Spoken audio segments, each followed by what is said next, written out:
tuning in to the online broadcast network, AFTERBUZZ TV. Over 20 million weekly downloads from over 200 countries and your #1 source in after-show entertainment.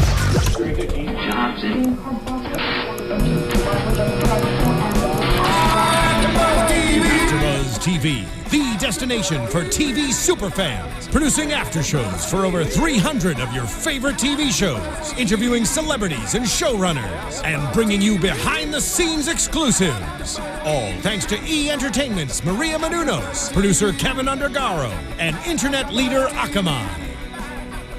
Now, let the buzz begin! Hello, Sons of Anarchy fans. Welcome to the Sons of Anarchy After Show. Once again, talking about Season 7, Episode 2, Toil and Till. I'm Matt Lieberman. Joining me as always, Mr. Stephen Lemieux is here. Hey guys, I am Mr. Stephen Lemieux. Yes, and unfortunately Kevin couldn't be here tonight. Chris Lee once again is out, but next week we should have the full panel up and running, a full table, full charter, so we're excited about that. But we're here, we're going to give you the best possible show we can, and I'm really excited to talk about this episode, moving the plot forward in a lot of ways and setting up some conflicts that I think are going to really come to a head early on this year. I mean, that's honestly one of the best things about this being the final season, and let me know how you feel about this, Steven, is that Kurt Sutter doesn't have any more time to spin out these plot lines. Whatever he wants to do, he's got limited time to accomplish it, which means that there's not going to be a lot of waiting. I feel like there's going to be a lot of collision between all these different stories. Well, I feel like we're not going to know right off the bat, because he's going to start several arcs, and even every season he starts several arcs. Some of them go to the end, some of them just stop, some of them take like even maybe one episode. I feel like we're getting a lot of things right now. They're going to come and finish early so we can start new things that are going to all coincide with the overarching arc. So it's kind of like this, that. But I feel like what we're not going to realize is kind of like a few hints we're giving with a few characters that their arc is going to continue past the finale. So they're going to be the ones where it's like, oh, this is the storyline that we're going to imagine what could have happened after the show. Can you give us some insight into who you're talking about? I mean, we can't even like really guess at this point. Yeah. It's just like some of the interactions between characters that were like, oh, this could go somewhere. Like Nero and Wendy, like. Right. You never know. If the two of them survived, you know, maybe they're the ones picking up the pieces. Maybe they're the ones raising the boys at the end of the show. Well, I don't think that, but I think just the way Nero's talking to Wendy and about how Wendy is taking his advice, like the sage advice of somebody who's had kids in a difficult situation, it makes me think that Wendy gets out with the kids. And like that's kind of like the kid Abel going to pre-K. Like it's kind of the Wendy Abel arc of where that's going to take them. Interesting. Well, we're going to get to that in a minute. Before we jump into the show as a whole, I just want to remind everybody out there about iTunes. You know, folks, the best way that you can possibly support this network, and, you know, Stephen, you work here. How many hours worth of content do we produce a week here at AfterBuzz TV? Over all 4 networks we do here, about 95 to 100. 95 to 100 hours of content. It's all free. It's all available on iTunes, on YouTube, on Stitcher, and, you know, it's a massive, mammoth undertaking. The best way you can support AfterBuzz TV and thank us for all that great content, go to iTunes, rate and review the shows that you listen to or that you watch on YouTube. It's the best way for us to, first of all, get your feedback, make sure that we're giving you the best possible podcast experience that you deserve, but also it's how we're able to make our shows very searchable. It's how we get sponsors that keep our lights on and our doors open. It's how we get guests on the show. And since this is the final season, we need to try to bust it out with some guests. We really do. So, you know, getting some reviews, getting some ratings really will help us out. We're also embarking on a new initiative. You know, we love hearing from you. We love your tweets. We love your reviews and your comments. And we do read every one of them, but there's another chance for you to help us out here by taking a very important listener survey over at podcast1.com. Your responses are going to help us make the show the very best it can be. It'll only take about 3 minutes of your time, and you'll get the instant gratification that comes from knowing you really helped us out. You can tell us how you really feel about the show and how to help us get to know you better. So go ahead, do it now. Stop the podcast. Maybe don't. Maybe you're on the commute, so maybe don't do that. Yeah. But take the survey at podcast1.com. That's podcast1.com. It'll really help us out. It just takes a couple of minutes, doesn't cost a dime, and keep those tweets, comments, reviews, ratings coming. Thank you. In honor of it only taking 3 minutes, we're going to give you 3 minutes of silence right now. No, let's not do that. Yeah. We don't want to waste our time. So, Jax, after that brutal execution last week, I mean, even just seeing it in the opening moments in like the previously on, it's just like, oh man, that's just grisly. Where are we going to go from here? I liked having a more active Jax this week. Do you know what I mean? I feel like we were kind of playing our cards close to our vest last week, kind of getting situated with Charming once again and seeing where everyone is. But this is Jax on the move. He's got a plan. We get an understanding of that plan this week. He's got a plan, but he doesn't have a vision. He doesn't have a vision. He doesn't care about vision anymore, and it's heartbreaking. I'm not liking this new Jax. I mean, everyone flamed us for like, oh, if you were a fan of Jax before, you have to be a fan of Jax in the long run. This new Jax, I like that they're letting the character go to the dark place a little bit, but I really only want to see this for like 3 or 4 episodes. Like, I don't want to see this for an entire season. Yeah, and just to be clear, we're not saying that we're not fans of Jax, and we're not saying that we're not behind Jax. The issue is he's got a mistaken idea of what's going on. It's going to cost people a lot of lives. So, you know, we're behind him, the character. We want the best for him. We want him to know what really happened so that he can stop this wave of devastation. But this path that he's on, as he says in this episode, I don't have a vision anymore.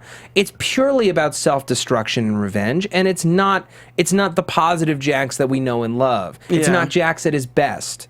So, you know, it's not a new Jax or an old Jax. This is Jax in mourning, Jax without his head on straight. Well, it's Jax with no regard for human life. 100%, which he has always had. No matter what he's had to do to keep his club afloat, it's always been about that. And it's been necessary killing. Yeah. Like, it's not... I mean, some of it was for revenge. You know, but like, this episode, it's like really like he's killing... And I gotta remind myself that they're all triads. They're all gang members. They're selling drugs. They're selling coke. But it's still like it's selling heroin. Yeah, it's massacring 6 people, and then in the end, killing those 2 guys. Where I'm just like, actually, it was 12 people this episode. It was 6 of Lynn's men, 4 buyers, and then the muscle that they were framing. The 2 muscle. I just right off the bat. I know we're not talking about that right now, but I'm just like. Well, we'll get to it. So, Jax takes the opportunity to meet with August Marks, who was like conspicuously absent from last week's episode. I'm always happy to have him back. Happy to see the Pope Industries banner. And good to know that that he's in Jax's corner. He's not telling Marks everything about what he's planning. He's honestly keeping him in the dark. He's saying, like, look, I helped make this deal with Connor and the Asians just to help them get on board with the fact that you're in charge of guns now. Great speech by August, though. When about patience. When he talks to Jackson, it's like talking about Pope. And great to mention Pope when he's like, look, when that happened, I didn't go out and just flood the streets with blood. I was just like, business first, let it sit, and then you make a decision. But it's like so many people. It's so interesting to look at the first episode when we have Patterson basically telling him the same thing. Now we have August telling him the same thing. I mean, are we gonna get this every single episode until he finally until somebody from the club finally tells it? And I think it's gonna be Bobby. If anyone. I don't know if it's going to be beating him over the head with a message. I do like that we're getting it from both sides of the law. And what I always love about shows like this, and this show in particular, is the intelligent criminal, is somebody who understands, is very well read, and understands that something like patience is so valuable, that for us to grow a business and grow a family and protect ourselves and make the right decisions, that you can turn to philosophy to give you the strength and give you the knowledge to be able to drive you to the best decisions, even if it involves killing a bunch of people. But it's still... He's talking about clarity. It's not just patience, it's clarity. It's taking the time to not only step away from the violence and make sure that you're whole and make sure that that is the person who really did wrong you, but then ultimately deciding, what does this vengeance need to be? What do I actually need to make it right? Do I need to kill all of Lynn's loved ones, family, friends, coworkers, everybody, let him live, and then kill him later, which some might call a bit excessive. I mean, others might say it's not enough. I mean, he did kill his wife, quote unquote, because that's what Jax believes. But I feel like with clarity in time, he would see that it's a much simpler revenge that is needed. Like, this is overkill. Dismantle his entire business, kill all of his men, and then kill everyone he cares about, let him live, and then kill him later. I mean, it's just like, I'll say it again, it's overkill. It's essentially the movie Sucker Punch. It's like, okay, fine. You've got giant, mechanized samurai robots with machine guns. You've got women in schoolgirl outfits who've got superpowers. You've got Nazis. You've got fire. You've got dragons. I mean, ultimately, it doesn't add up to anything. And then you're left realizing, like, man, I put all that effort into putting all this stuff on the table, into doing so much, but what did it actually accomplish? Did I actually do what I wanted to accomplish? And I feel like on the other side of it, he's not going to be proud of the stack of bodies that he's created. He's not going to be proud of it. Well, he's definitely not. It's interesting you say that, because it makes me think back what Kevin said last week when he's like, I don't think that Clay was going to plan to go out so soon. Yeah. Because if I look at the character, it looks like Jax is they're trying to push Jax into being the unlikable character that Clay was, to make people root against Jax, so they have somebody to bring back. Because everyone was hoping for the redemption of Clay, and I mean, they never really got that. No, they never really got that. But Jax is now the thing with what was his name, Gibber, and the two guys, the two muscle guys, Jim and Remy or Ranny, something. Yeah, and that's a Clay move. It's an absolute Clay move that was not covered up as well as Clay would have covered it up. Well, I mean, you used the exact same sawed-off shoddy that they were using during the hit. I mean, that's not necessarily smart. Yeah. Well, I mean, okay. No, you're doing... what am I saying? Of course you do that, because you're trying to frame him in the first place. But they don't have the bodies to see the gun marks, so it doesn't make sense. Well, no, but the shells and the powder are going to match that gun. Of course you plant that gun on them. What am I talking about? I guess they just didn't plan on Jury being as close to those guys as he was. No, because they thought he was just, bringing them some saps, but he actually cared about the guys. He actually likes them, which is, it's pretty screwed up. We're going to get into that in a second. So after meeting with August, we've got Tig and Rat on stakeout.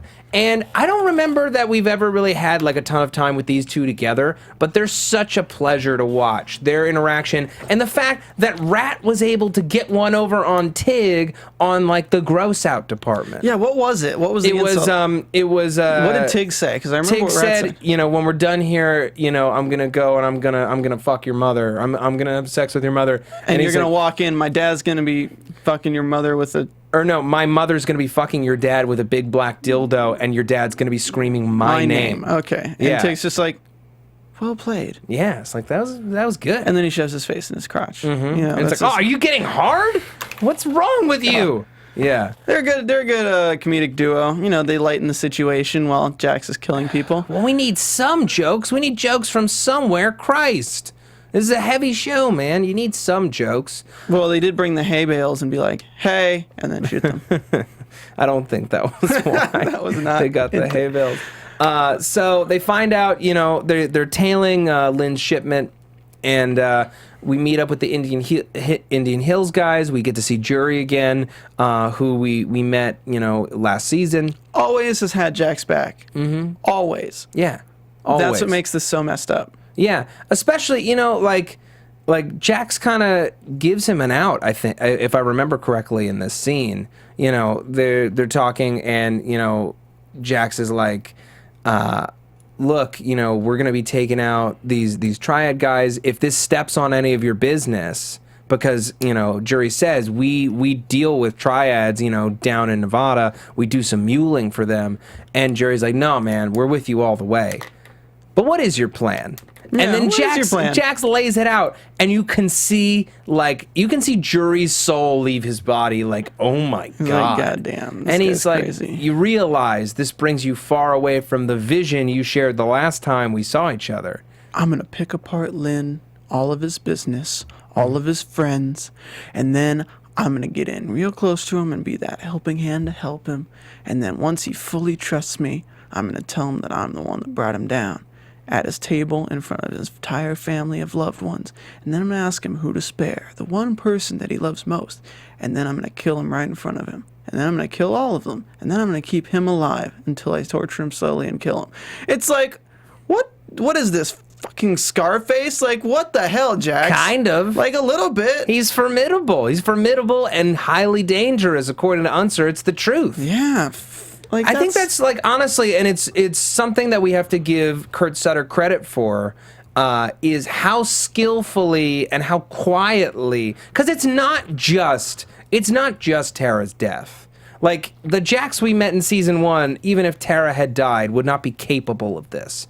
There was a constant and consistent progression, a slide of all of the things that Jax had to do in the course of trying to bring the club out of guns, warped him to the point that now that he is in mourning and wants revenge, he's capable of far more. You either die a hero or live long enough to become the villain. I mean, it's a joke, but it's not. I know, though. it fits the situation It fairly really, well. really does. It's a good point. The worst, I mean, still to this day, though, even with Tara, even with everything, the worst death I've probably seen and the most horrifying scene in this entire season, or in series, is still Ron Pope burning Tig's daughter to death in front of him. Mm-hmm. Like, that's still, like... Damon Pope, yeah. Burning Tig's daughter in front of him. Out of all, even what Jax just said about doing to Lynn, like, that still takes it from me. Mm-hmm. And I don't know if that's normal, because, like, that's still, like, that's just over the top. Yeah, also, how long did Damon Pope wait before he exacted that revenge? I mean, it wasn't that long. I mean, it was between seasons, but, I mean, I don't remember how big of a gap there was between season 4 and season 5, but he needs to remember his patience mantra. Yeah, right. Patience. So they go on an assault on this shipment. They bring this extra muscle with them on the auspices that they just need 2 more guys, that they don't have enough. Sorry, 1 sec. Just to clear my memory up, I'm sorry, guys. I should probably know this. Does August know that Jax is the one that killed Damon? He doesn't know that Not yet. Okay, so they covered it fairly well. Yeah. They blamed it on Clay. They blamed it on Clay, but it never really sat right. And here's where that discussion of patience has some more layers and gets interesting. Is if August Marks does know, and he's just sitting on it and keeping Jax close until he finally has clarity and decides what to do. Now, that's crazy. Makes that speech far cooler. Far more foreshadowing, too. Yeah. I like that. That's a good theory. Yeah, I like that idea. So they go on, they assault the shipment, and it's great to get a classic Sons of Anarchy action sequence, some good driving stunts, a lot of bullets, a lot of blood. It was Looks like those Sons of Anarchy boys are at it again. I guess they are. This is not Dukes of Hazzard. Dukes of Hazzard, this is not. One of the things, though, that bothers me about the show, and maybe I'll get some heat about this, and this episode I think is a great example. I know that it's true to these characters, but there's a lot of casual racism on the show in the language, and I know that this is just how these guys talk, but it's excessive, and there is a decision to put as much of it in there. Well, it's like right when you mention that, then we have like the line with it was like yellow monkeys, slants, multiple N-words. And then just the random scene where Peter Weller's like, so-and-so, you're the only wetback I don't want to see dead right now. It's exactly. Like, okay, 5 seconds of the show just to say wetback. Yeah, it's just, it's not necessary. And Not that it's bad writing, it's just like, it's excessive for no real reason. It feels a little forced just because there's so much of it. To me, I don't know. I don't need it to enjoy the show. And I don't think that it makes the show any less realistic if you just cut back a little bit. Maybe it's just this episode. I don't know. Yeah. So they assault the shipment. They discover that the buy wasn't being made with money at all, but with drugs, with heroin. And they decide to split it with Indian Hills and keep half for themselves because they're going to use it later. Store all the guns with Borowski. And, obviously, Lynn's going to find out about it. He's furious. He asks Nero to track him down. They all meet up together. He, blockades Nero with Wendy. Yeah, like old school gangster shit. Like he legitimately gave him no way out and forced him to go find Jax. Jack comes in, he's like, hey man, we found out about it too. How'd you find out about it? Oh, we got connections that we're not going to talk about.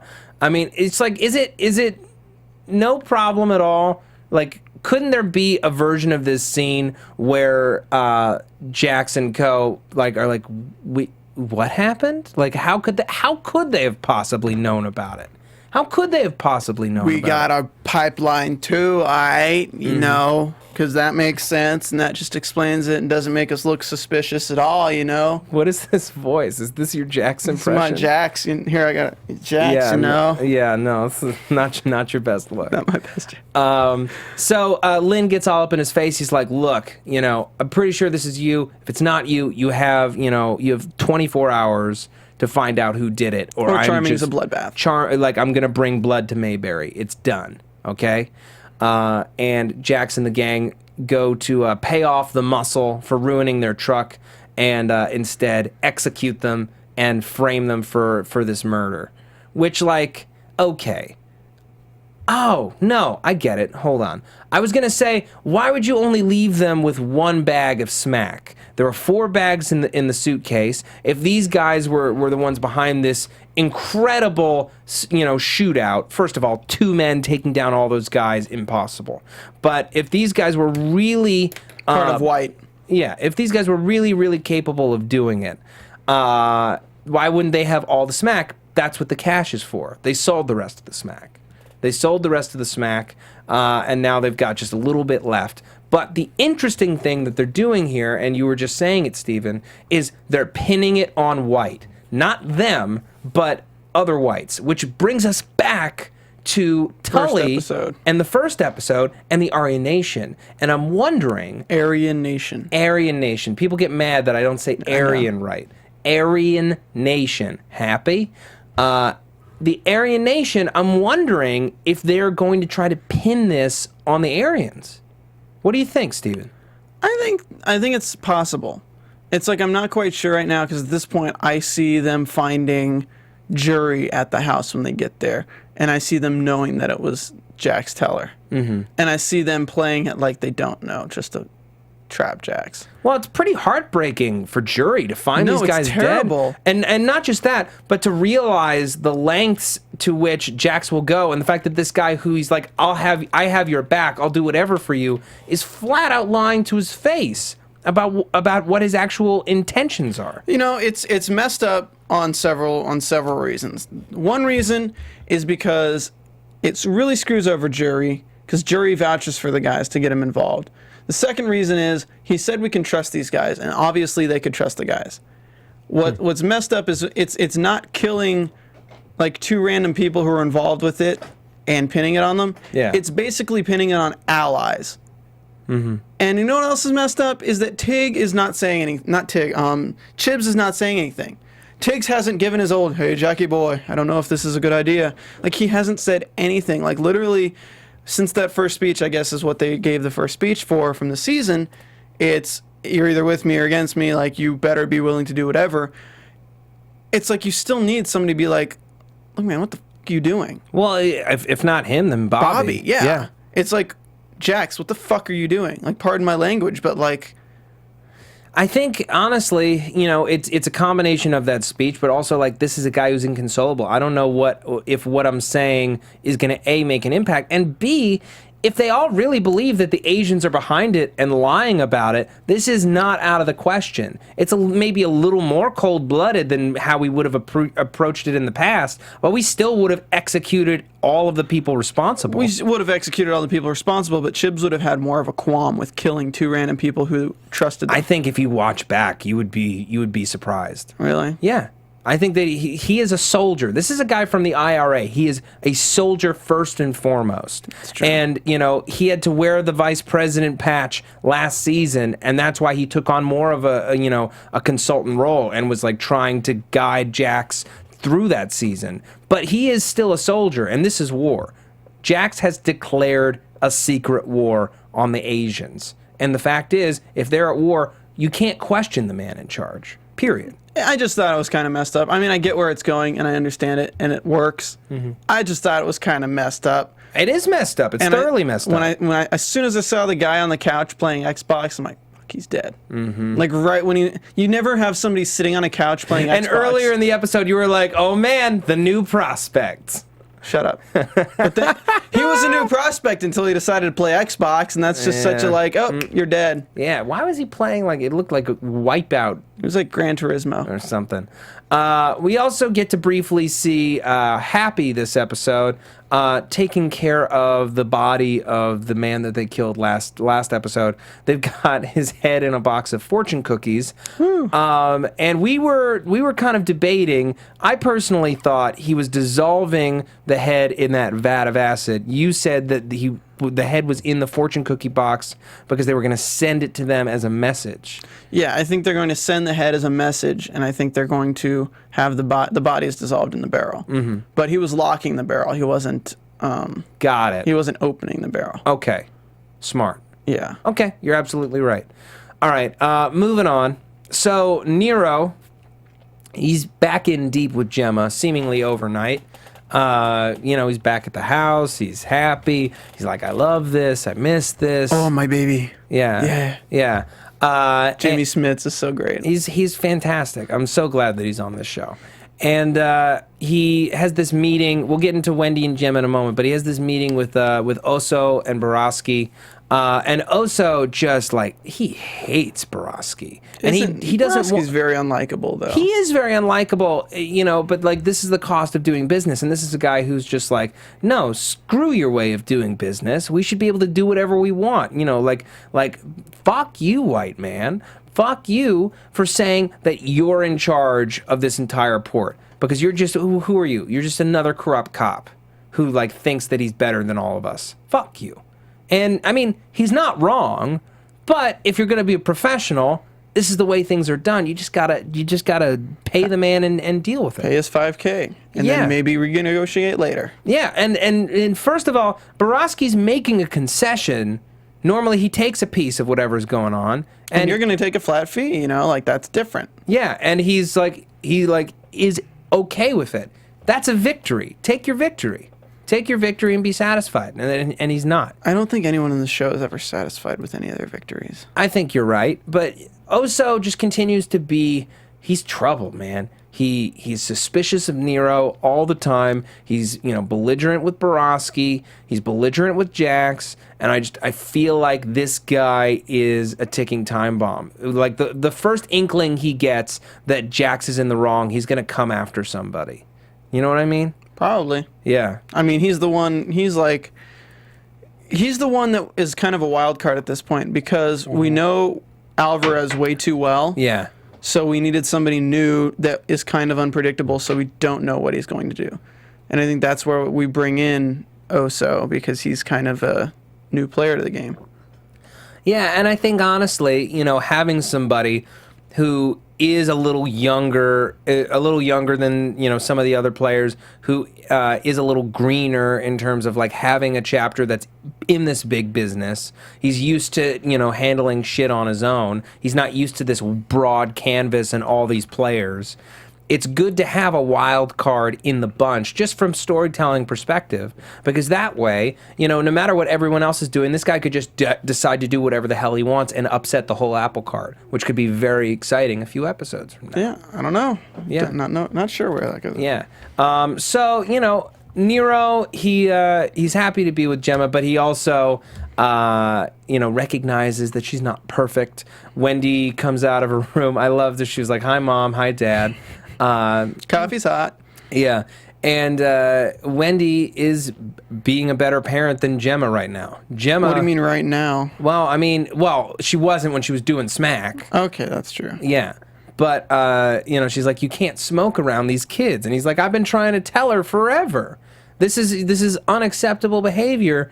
Finally, Gemma puts out the cigarette, and Wendy's like, look, this pre-K, Abel should definitely start school. There's no reason for him not to, except you're being an overprotective mama bird, and this is a good school. You should go check it out. And Gemma's like, no, you check it out. I can't be bothered. And she's like, well, I don't have a car. Nero offers to take her. And Nero and Wendy, we kind of mentioned it earlier, they have this great, really long scene in the car where we start to develop their relationship. They haven't had a ton of interaction so far, and I feel like setting up this relationship right now is basically saying to the audience, this is one to watch, this will be important later. We took the time to let this scene breathe to show how much these two have in common, how much they care about kids, their experience with drugs, their experience with being in jail. I mean, obviously, Nero for far longer. But the fact is, they have a lot in common, so get used to these two being together. They may have to band together against Gemma or something like that. We also we got a series of tweets from Lily Pop Chainsaw that I just want to throw this theory out there and tell me what you think, Steven. She says she thinks Nero's going to have to off Jax. That he's going to think that Jax is doing, if he finds out what's going on with Jax's plan, that he's going to have to take care of this before it becomes war, before war comes to Charming. Jax isn't thinking clearly. Gemma's going to go along with it to protect the club. Well, I don't know about that. He's got a one-track mind, and that's revenge. He seems dead set on destroying anyone around him, and he screws in the end. Nero is fixing to go full OG on his ass and put a cap in it in the end, in her opinion. You see any truth in that? I think it's possible, but I see more Jax killing Nero in front of Gemma after finding out what Gemma's done. Ooh. Because it's essentially what he was going to do to the Asians? Yeah, the only one that Gemma cares about is Jax, the boys, and Nero. Mm-hmm. And he's not going to kill the boys. That's true. He's not going to kill himself. Yeah. And Nero is kind of went against him a few times too many. Yeah. I could see that too. I could see him definitely executing Nero in front of Gemma. Here's the thing. It's tough because Gemma is so sociopathic and she's so far gone that maybe she would put herself in a position where she would be okay with letting Jax die, but I honestly don't see it. She's obsessed with this role of being the mother, and not just the mother of the club, but this is her son, her only son. I can't see her going to the point where she's going to let him die. I really can't, and maybe I'll be surprised this season. I won't be shocked if I am surprised this season. But to me right now, I don't know that that's necessarily the way to go. I feel like if Nero found out what was going on, he might be moved to take action. But again, this guy's not really, he doesn't want to be a killer either. He got dragged into this business, just after just all this crap with the Sons. He didn't want to be an OG anymore. And now he's in it, but he's more of a politician in that world than he is an OG. Yeah, so Nero's kind of a wild card. Oso's kind of a wild card. Juice is the big wild card right now. Yeah. And people are going to hate me for saying wild card so many times, but Juice is like the one that the tables can turn at any moment because Juice can tell the truth at any moment. Yeah. Because he's such a conflicted character that you never know what he's going to unpredictably do. Well, I mean, one of the key moments with Juice this episode, and we'll talk about all of it, but is where he calls Chibs.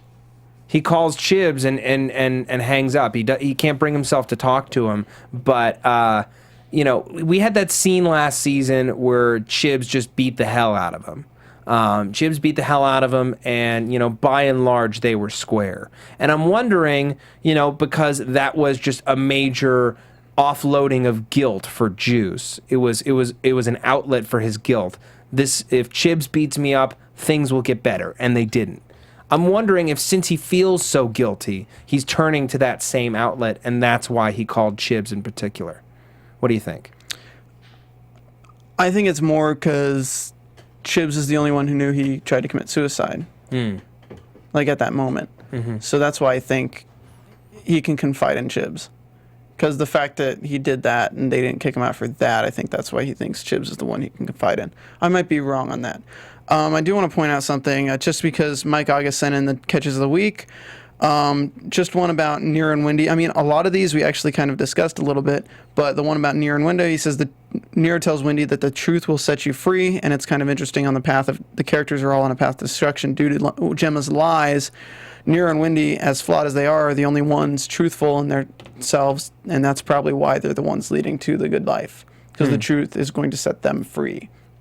And it also is a way of like, the truth can set Juice free in a way, is what I kind of like in that too. Well, I mean, Hopefully. a bullet is going to set him free, but by the end of this season. Do you think that Juice dies? Oh, 100%. 100%. 100%. You don't I think... will be stunned if Juice lives, because he's making dumb decisions.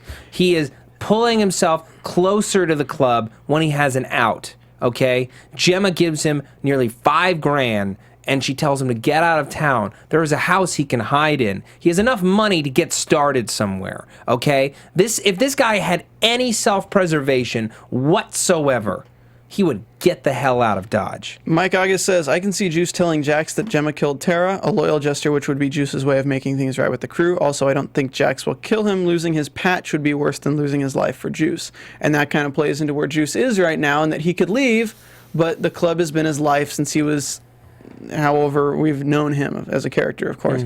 So honestly, I kind of agree with that in a little bit of way. Like, the reason he's pulling himself back in is because he knows nothing else, and he's still, in his mind, he's still loyal to them. I don't think he wants to kill everyone in the club. Like, I don't think seeing him go to the Mayans, I think that might have been something different. Like, might have been him trying to help the club in another way. So honestly, we see in the previews, I don't know if you guys watched the previews, mentioning the previews here, so stop listening for just a sec. We see just him fast forward about a minute. Yeah, we see him talking to Chibs. And we see Chibs, and talking face-to-face with Chibs, not just on a burner cell phone. So, I mean, Chibs says some pretty harsh words, but I feel like that's the opening scene, and I feel like he might tell Chibs next episode the whole truth. I honestly don't think I don't think that he'd betray Gemma. Here, we'll save the rest of this conversation for predictions. Yeah. So, talking about Juice and Gemma and Unser, Juice lets Unser go at the top of the episode, setting off kind of a chain of events here. Did anyone really think he was going to kill Unser? I mean, if he was going to kill him, he would have killed him last episode, but maybe he'd keep him hostage a little while longer. I don't know. But he didn't kill Unser. He let him go, and Unser offered to help him find a new life. Again, another opportunity to get out. But I think you're right when you say that Juice doesn't value himself as much as he values the club. He doesn't value himself enough to get himself the hell out of there. He keeps talking about his money in the pot store, and it's just sort of like, dude, you're not getting the money. You're not getting it. It will not come to you. That is no longer an option. Here are your options. Take them, or turn yourself into the club, or turn yourself into the police. I mean, he's just finding excuses to stay close to the club. Yeah. And it sucks because he was such a good character, but it all started with Roosevelt pushing him from, I know you're kind of black. The dumbest thing ever. The club wouldn't even give a crap. Probably not. No, it was in the bylaws. It was in the bylaws, but honestly, like, for where he was in the club, like, if they found out, it wouldn't have been. I think they actually mentioned it to them, and they didn't really care. Well, when it finally came out, yeah, it didn't matter as much. But the fear made sense to me. No, but it's just like something small like that has escalated into, hey, steal this pack of drugs. Hey, do this, do that. Hide this pack of drugs. He ends up killing another club member, and this is just where it all spirals out of control. And now he's in Clay's pocket. Now he ends up in Jax's pocket. Now he ends up having to do all these terrible things that should be left to Tig, which drive him crazy because he actually has morals. He's not happy. He's not Tig, which leads him to telling Nero about Jax, telling him to kill Darvany. And now we're in this situation. So, I mean, it bothers you that Juice has been a punching bag the last 4 seasons. It bothers me, but I think there's redemption. Because honestly, I think there's even redemption with Juice. Because honestly, nothing's really negative has come out of him telling Nero yet. Nothing gigantically negative.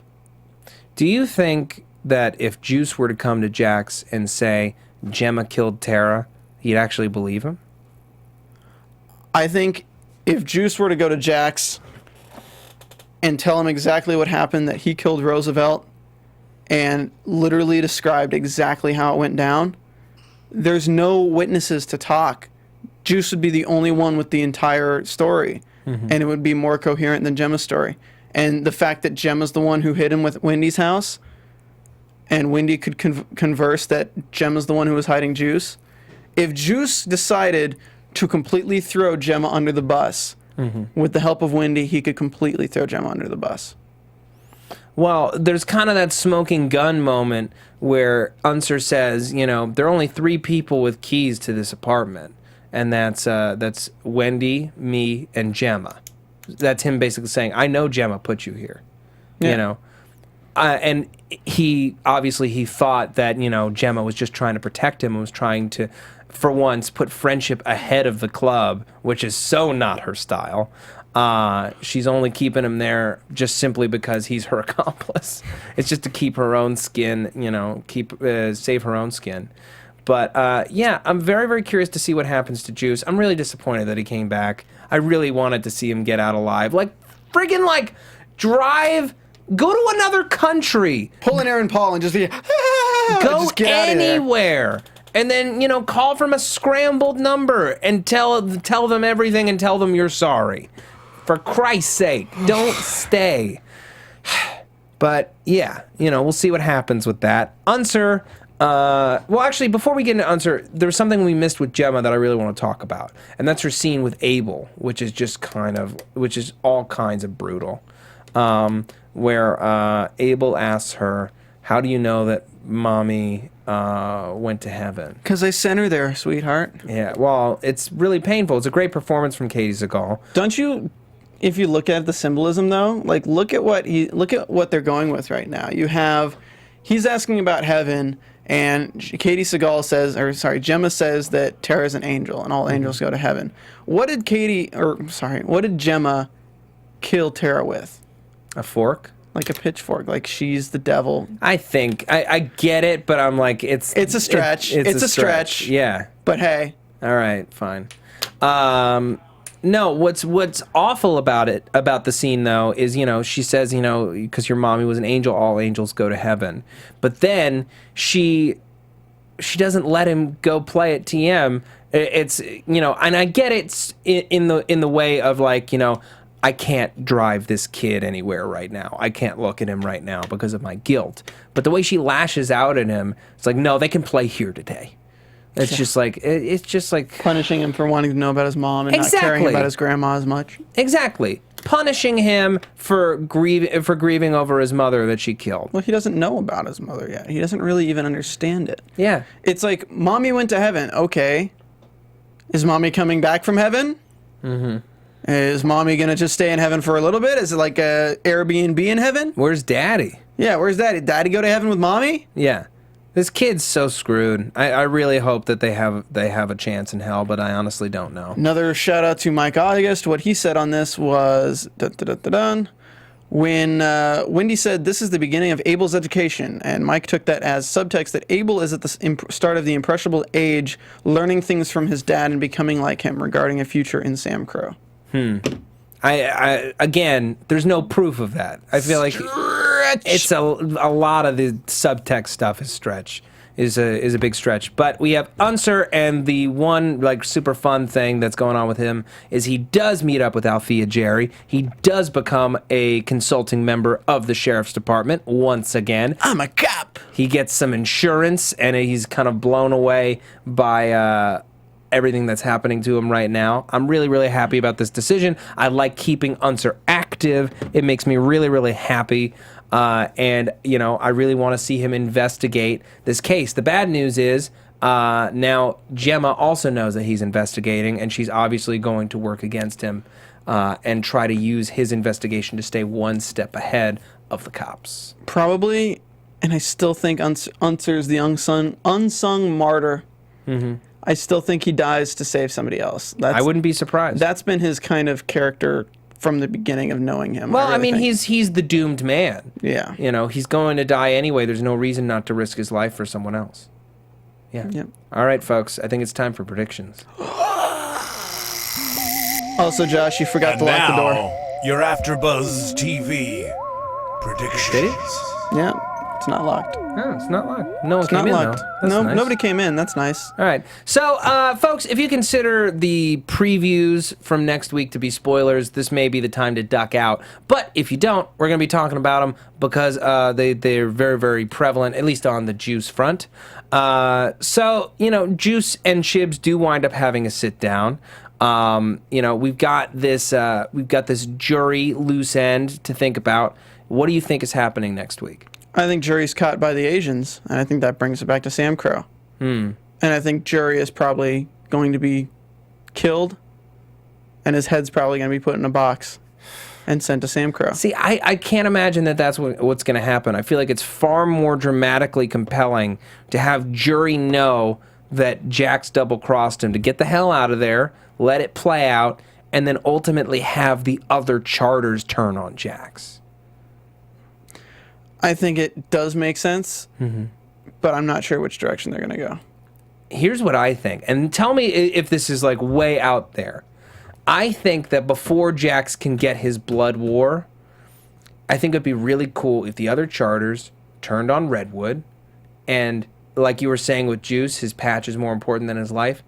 They took Jax's patch, and he was forced to live a normal life at the end of this, as penance for what he's done and what he did to the charter. Yeah, that's a lot more compelling to see the other charters kind of going to just raise his sons. I don't think he'll lose his patch. I think the problem is because he's president.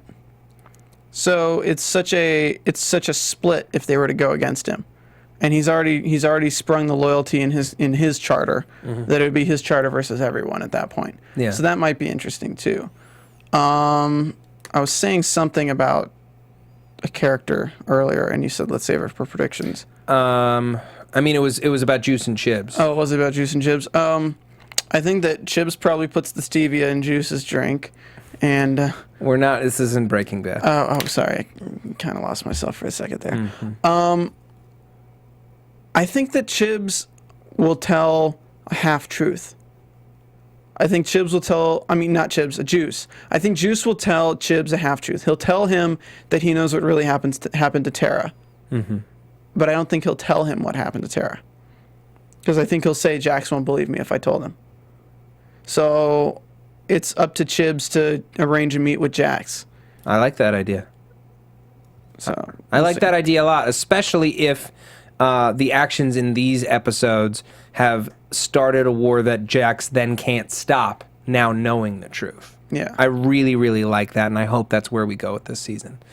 What if Jury stays at Gibby's place to meet with whoever goes there and to be like, I know what happened. They weren't the ones. I know what happened. I feel like he would get shot before he could say anything. I don't think so, because the people think they're going there to get dead bodies. They don't think they're going to meet somebody. And plus, if he's wearing a Sam Crow patch, Sam Crow's the one who reported it in, so it wouldn't. I guess it wouldn't be too far-fetched to have a Sam Crow guy there to meet them there. Yeah. Okay, that's fair. We'll see. We'll see next week. All right, Steven. With Kevin Undergaro and Chris Lee. Steven, where can the people find you? You guys can find me on Twitter at Stephen Lemieux, STEPHENLEMIUX, as well as doing the Sleepy Hollow After Show starting next week. I might not be here next week for it, but I'll be here the rest of them. And the Strain After Show with Matt Lieberman, Zach Wilson, and Jackie Borowski, Sundays at 9 p.m. and doing some Spotlight on soon. Check them out. Great. And you can find me on Twitter at Matt Lieberman, MATTLIEBERMAN. You can also find all my videos for SourceFed and SourceFed Nerd on YouTube. And you can find me here doing all kinds of stuff. Sleepy Hollow and the Strain with Steven. Got Ray Donovan, Doctor Who, the Nick, bunch of other cool stuff. Agents of S.H.I.E.L.D.'s coming up. Thank you guys so much. We'll see you next week. Good night. From executive producers Maria Menounos, Kevin Undergaro, Phil Svitek, and the entire AfterBuzz TV staff, we would like to thank you for listening to the AfterBuzz TV network. To watch or listen to other after shows and post comments or questions, be sure to visit AfterBuzzTV.com. I'm Sir Richard Wentworth, and this has been a presentation of AfterBuzz TV. Buzz you later.